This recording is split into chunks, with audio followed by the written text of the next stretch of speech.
Hello everyone, myself Dr. Shikha Zardana, Obs-Gynae Consultant, Chaitanya Hospital, Chandigarh. Today I am here to talk about your diet, your nutrition and weight gain during pregnancy.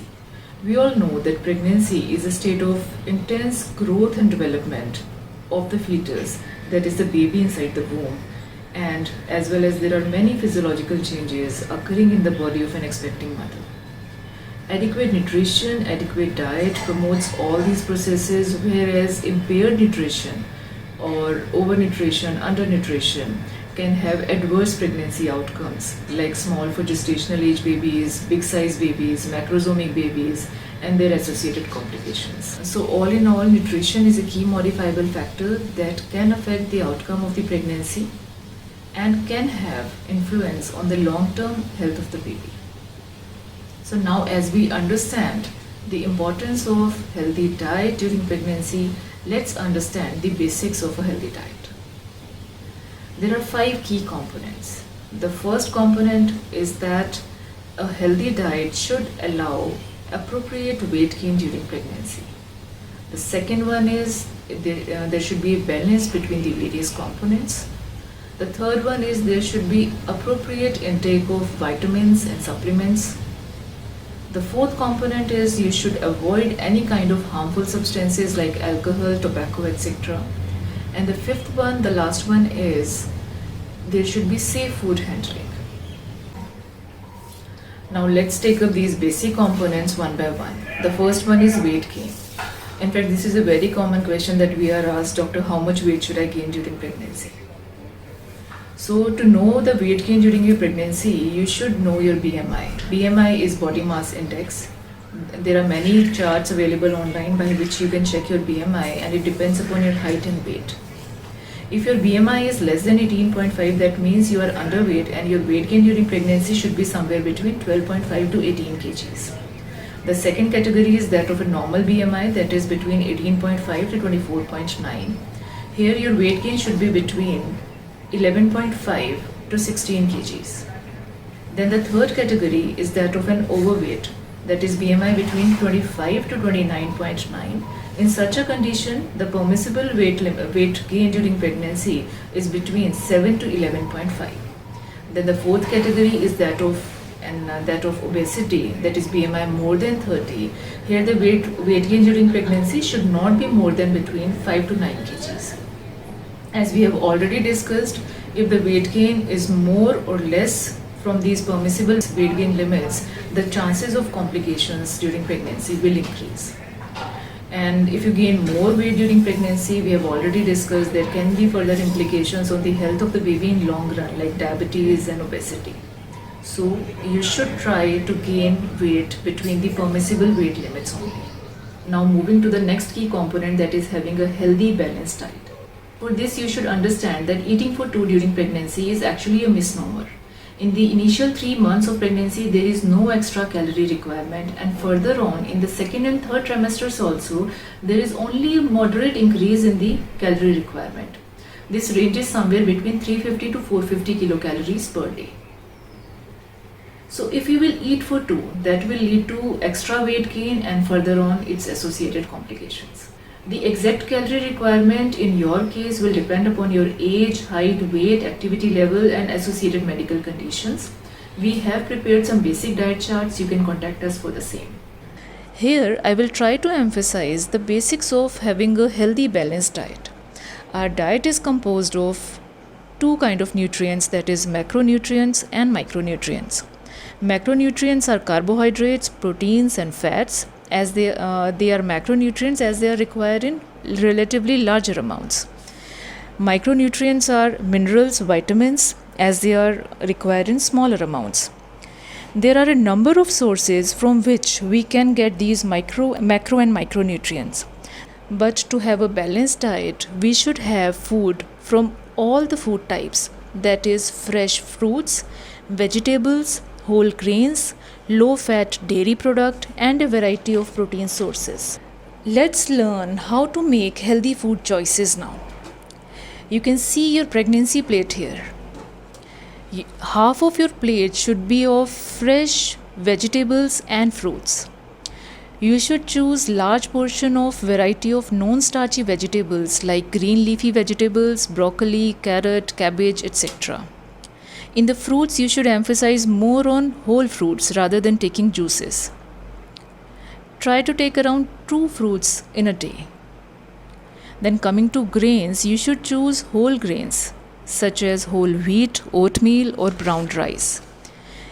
For the proteins, you can get proteins from variety of sources like pulses, soya, tofu, beans, peas, nuts, meat, eggs, etc. You can have protein from the food of your own choice. Dairy products are also a good source of protein, but you should choose low-fat dairy products, low-fat milk, yogurt or cheese. Try to take around 750 ml of milk in a day in whatever form you like. Milk, curd, lassi, shakes, etc. Then choose vegetable oil instead of ghee. Drink at least 8 to 10 glasses of water in a day. Take good amount of salad that will help to prevent or reduce constipation. You should always know your food. Use nutrition fact label and ingredients to limit food items higher in sodium, saturated fats and added sugar. Avoid empty calories, that is, food which have only calories, no nutrient value. These include cake, biscuits, jam, ice cream, chips, fries, etc. One more important point, that use of special protein powders are not advisable during pregnancy. Now moving further, let's take up the third key component, that is prenatal vitamins and minerals. Prenatal vitamins and minerals are essential for many of your body functions. They help make sure that baby inside the womb grows well and forms healthy organs. Iron, calcium, vitamin D, folic acid and iodine, these are essential key vitamins and minerals. Now the next question that comes up is, how can you get these essential components? The prenatal supplements that we advise you during pregnancy, like folic acid in the initial 3 months and iron and calcium thereafter, provides the essential components. And along with that, the healthy balanced diet that we have just discussed should complete the requirement of your essential vitamins and minerals. Now moving further, let's take up these essential components one by one. Folic acid. Folic acid is vitamin B9. It helps to reduce the risk of neural tube defects, that is a kind of serious birth defect in the spine and brain of the baby. Folic acid helps to reduce the risk. The requirement is somewhere between 0.4 to 0.6 milligram per day.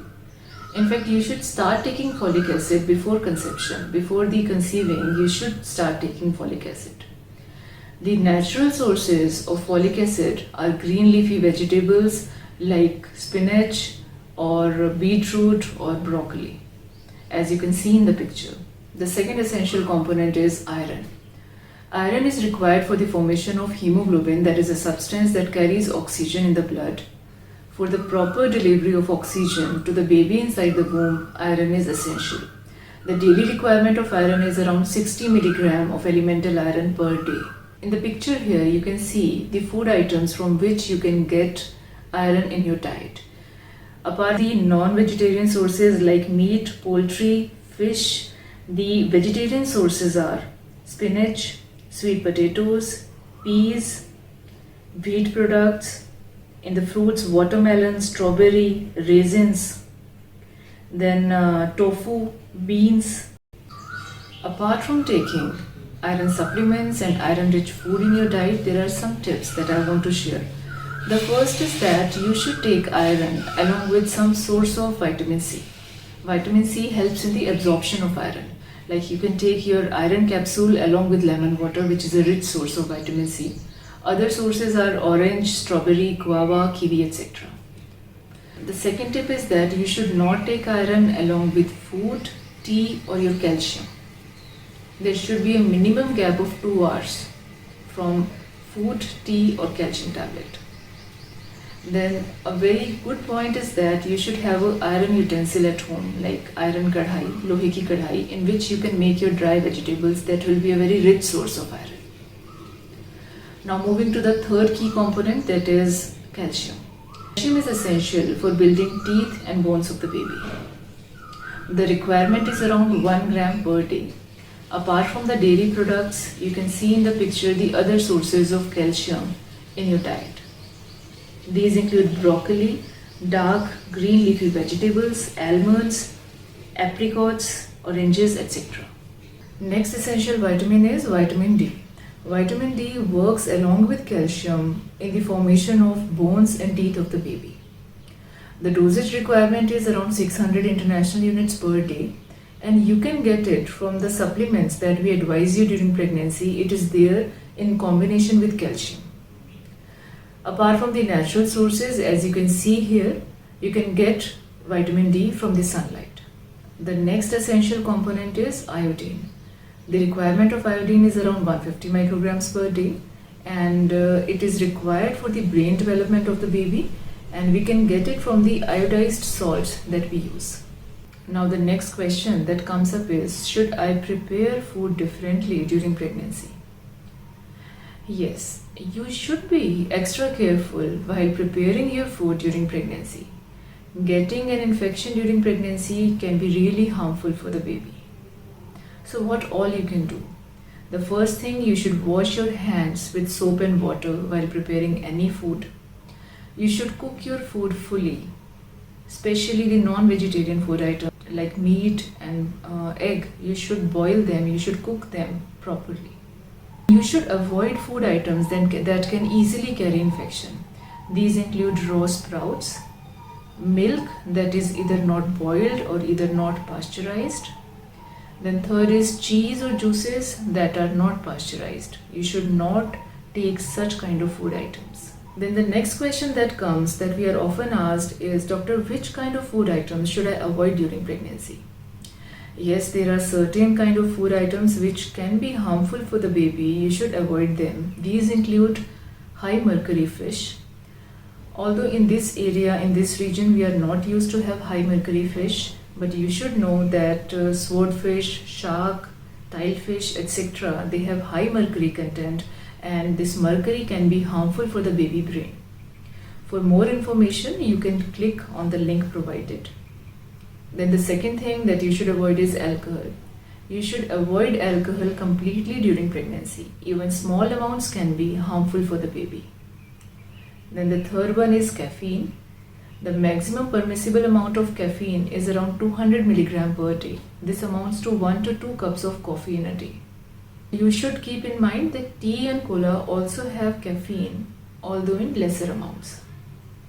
Then you should avoid sugary drinks during pregnancy. You should avoid herbal products during pregnancy. Certain kind of herbal products, herbal teas, they are not safe. You should check with us before taking them. Then you should avoid Ajinomoto salt, raw papaya and papaya seeds during pregnancy. I hope you will find the video helpful in ensuring your health and your baby's health during pregnancy.